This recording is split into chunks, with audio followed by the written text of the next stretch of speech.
ditched you because she got promoted? That doesn't sound like that. Tremendous cute, tremendous cute, tremendous cute. Who's your favorite pitmaster's favorite pitmaster? Red! Yeah! Hey, what's going on YouTube? It's your boy here, Wade Morris, back again for another video. I am the owner and pitmaster of Tremendous Q, and today we're going to be knocking out a brisket flat. So we're not cooking the whole brisket today. That will be the point end, and the flat are the two ends that comprise an entire brisket. I'm actually just cooking the flat. We don't want the fattier part because we're going to be using these to also make some barbecue beans. But in this video, I'm just going to be showing you guys how I cook my brisket flat. We're doing it Texas style, so it's pretty much just salt and pepper. We're going to get the brisket to about room temperature before we throw it on the pit. We're going to get it rubbed down, and then we're going to throw it right on there and let it cook for about 250 to 275. And it's going to go at about an hour and a half per pound. We're probably going to come in right at about 12 hours. So with that, let's jump right into the video. Okay, so jumping right into this thing, we got a really long cook ahead of us. This is an 8-pound brisket flat. It's going to take probably about 12 hours to cook, like I said earlier. So in this video, because it's simple Texas style, we're doing salt and pepper. I'm not going to spend too much time on the prep. I'm going to get the brisket out because it came from the butcher. It's not a packer cut. You can see it's wrapped a little bit differently. I'm going to go ahead and salt and pepper it off camera, and then I'm going to do a little close-up so you guys can see that, put my probe inside of this thing, and then we're going to get it thrown right on the grill. Remember I said I was putting it on right at about room temperature, so I think I'm a little bit below that. We're going to probably come in and let's see what our probe says. Yeah, we're right at about 48 degrees or so-ish. So we're going to go ahead and get this thing thrown on the pit. It's still dark outside. I'm going to go ahead and get my probe in, stick that into my thermometer, and then we'll let this cook for a little while and come back and see what it's looking like. Alright, so this is what the brisket looks like after about 2 to 3 hours on the smoker. The color is a nice, beautiful mahogany, but you can tell that this thing has not exactly hit its stall yet, and that's because right here on the right, we don't have any liquid that's pooling along the top. Now, the liquid that does pool is collagen and fat, but I wanted to show you guys after a couple of hours what this thing looks like with all the smoke that is really starting to hit it, and it's really starting to come into its own. So now, the stall happens at about 150 to 160 degrees. So now let's take a look at this thing after it's been at the stall, or it's inside of its stall range. So what's happening at the stall is the brisket is shrinking, and it's essentially forcing the collagen and the fat to break down. It's releasing a lot of heat. That's why you don't see the temperature going up very high. But what's also happening is that fat and that collagen is breaking down, it's liquefying, and that's this pool of liquid that you see right here. That meat is squeezing itself in, and it's forcing that liquid up and out of the meat. And as it's doing that, it's also releasing heat as well. So remember, a lot of cooks get nervous around this part. You know, they got a time that they're trying to hit, you know, either an event or a football game, and they really want this thing to be done on time. So they start trying to wrap it in foil and rushing it through, and then they don't let it rest as long as it should, and it ends up turning into a piece of shoe leather. So take your time. Whenever you're cooking brisket, always have a backup, and you'll definitely be good to go. Now, since my brisket is ready to get wrapped, I'm actually going to show you guys my wrapping process. I do use the Texas crust, but as you notice, this ain't foil. I use paper. This is a 30-inch roll of butcher paper. I just prefer paper to foil because the paper, I believe, gives it a more authentic barbecue flavor. And sometimes with the foil, depending on how much you use and how long it goes, it can really start to taste like pot roast. So now, with our paper prepped, let's go ahead and grab our brisket. We'll get it thrown on this. Paper wrapped up and put it back on the pit. I usually go ahead and wrap at about 4 to 5 hours into the process.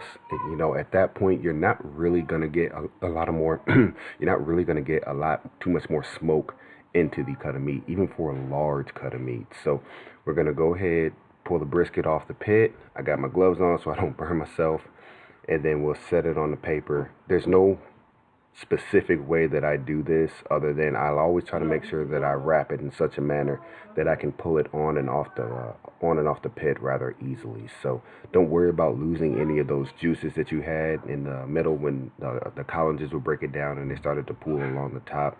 As this thing continues to cook, there's going to be plenty of moisture left in it. And as a matter of fact, if you don't believe me, I'll prove it to you at the end. So the paper, again, we're wrapping it just as if we had some foil. We're just going to roll this thing over and over and over, get it super tight so that we can make sure that it continues to cook, but it does not get hit with any more smoke. We don't want to over smoke our brisket because that would also be bad too. So let's go ahead and get our probe put back in.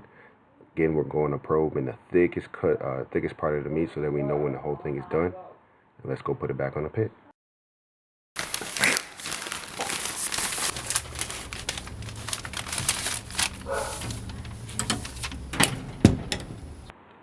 And we are done. 204 degrees is what I'm going to today. Now, real quick, talking about temperature, you can take these things. I've heard cooks take these things from 198, as low as 198. Actually, I think I heard a cook take it to 185, all the way up to 212. Today, Wade Morris, Tremendous Q, we're going to 204. So this bad boy is done. Let's get it inside. We'll get the probe taken out, get it unwrapped just a little bit so we can check it out before it goes to our cooler. Remember, your large cuts of meat, you always got to let these things rest. How long they rest is totally up to the cooker's preference. Just remember, it's going to continue to cook a little bit depending on how well you wrap it and how small of a cooler that you have. So keep that in mind. That way, when you put this thing in a cooler, you can calculate the size, the current temperature that it's at, and the size of the cooler into how long you want this thing to rest. Now, if you happen to be a little bit more of a nerd like me and you like the science piece of this, go ahead and probe it, see where it's at when you pull it out, and then use all of that to figure out how long you want to let your meat rest, let your brisket rest. So I think I'm going to let this go for about an hour and a half, 2 hours-ish. It's a little bit larger of a cut of meat, and we want to use this piece of brisket for a couple of different things. I'm making barbecue brisket beans, and then we're also using sliced brisket to eat for dinner immediately tonight. So let's head in for a close-up before we wrap it up and put it back in the cooler. As you can see, this thing is really, really moist. The paper has absorbed a lot of that juices, and because it has, we're just going to wrap it right back up in that paper. That way we can contain a lot of that moisture that was already in the brisket. So let's pull our towel out. I use Old Blue. Well, there really ain't no good reason for it other than I get in a lot of trouble with the missus if I go around ruining all of her towels. So I love wrapping my towels up or my brisket up in my towels and then throwing them inside of the cooler. Again, it's going to continue to cook because we have it wrapped up in the towel. It's wrapped up inside the paper. And then we're putting this thing inside of a cooler too. So that tight space, the temperature is going to continue to rise for a little bit. And then it's going to start going back down. So when we pull it out of the cooler, it is not going to be above 207. I just want to let you all know that. It'll be below 207, but if after about an hour and a half to 2 hours, it's probably going to be closer to about 185, 190-ish, depending on how long I'm letting it sit. So we let it sit for about 2 hours. Let's go ahead and pull it out and see where we're at.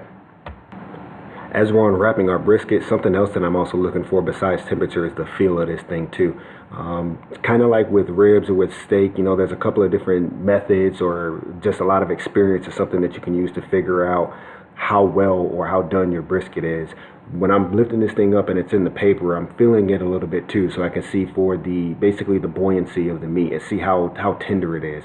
When you go and put your probe back in it to see what the temperature is, if you're not able to push your probe immediately through, you probably want to put it back in your cooler and let it rest for a little while longer. So now with this thing unwrapped, let's pull our probe out and see what our temperature is looking like.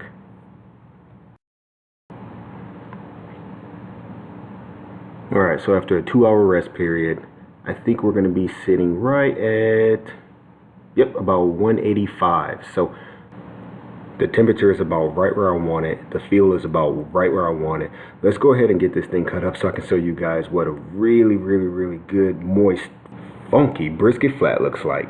So I'm going to cut a slice real quick, and then I'm going to do the first test, which is the bend test. We're going to lay it right over the knife, and that's, if you saw the beginning of this video, you already know what's in store. This thing is perfect. Might be a little bit overdone if you start talking about competition barbecue, but we're cooking backyard, we're cooking for the family. So I definitely want a nice, tender slice of brisket. I don't want anything that has any sort of a tug to it. You can see the bark on top is beautiful. It's a little bit wet and it's a little bit moist, and when I'm cutting through it, you can just see immediately, man, that thing looks really, really good. Even when bending it over the knife, it's holding together under its own weight. And when I pick up to pull a piece apart, you can see how easily it pulls apart. All the collagens, all the fat is broken down. This was a really, really good cook, a really good brisket flat. Okay, so this thing cooked to 12 hours almost to the minute. I think it came out to 12 hours and 5 minutes. So the color on this thing looked really good. The bark on it was great. I let it rest for about 2 hours. I think it ended up being closer to an hour and 45 minutes. I maintained my temperature throughout the entire cook, and everything turned out pretty much exactly how I wanted it to. So I did this brisket flat for just myself and the family, so I didn't do anything competition style really to it. But anytime I'm cooking briskets or anytime I'm cooking any competition cuts, I always pay attention to how everything is cooking. I pay attention to how the different flavors and the different times, or I'm sorry, the different smoke temperatures and the different times affect the meat, so on and so forth. So with that, I hope you guys enjoyed the video. As always, please click the thumbs up button, subscribe for more videos like this, and we'll see you guys on the next video here at Tremendous Q. Alright, later.